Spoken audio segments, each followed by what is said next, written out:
So now let's talk about cumulative probability.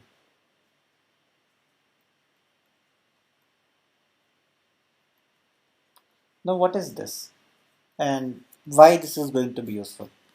So till now what all we did, right? If you go back to your previous topic which we were discussing at that time, so we had the probability for every value. For example, we had for x is equal to 4 where 4 red balls, x is equal to 3 where 3 red balls and 1 blue ball, and so on.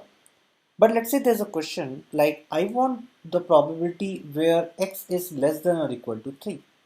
Now can I answer it with the knowledge we have? No. But yes, you can still answer it.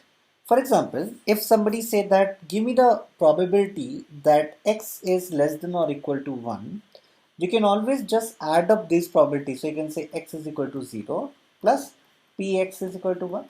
Because if you look at it, these both the conditions are going to satisfy. This condition is going to satisfy this. This condition is also going to be satisfied this. So whatever condition is going to get satisfied, just add them up. So this becomes like your cumulative kind of values. So how it's gonna look like? So the final, let's say if I have to go with respect to your values, so I'm gonna create fx is equal to probability that x is less than or equal to x. So this is x, let's say. Okay. So now you can plug in your values in this case. Let's say for 0, initial, if you do remember, there was 0.256.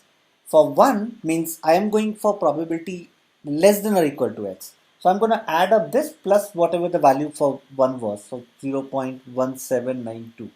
Right? For 2, it is going to be 0.5248. You can actually look back to your last graph and compare it. I do have all these values written with me, so I'm just noting down.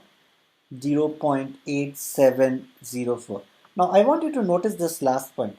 This is going to be 1 because I'm adding all these probabilities, right, from starting to end. So we're going to add up this probability, and in the last one I'm going to get the value 1.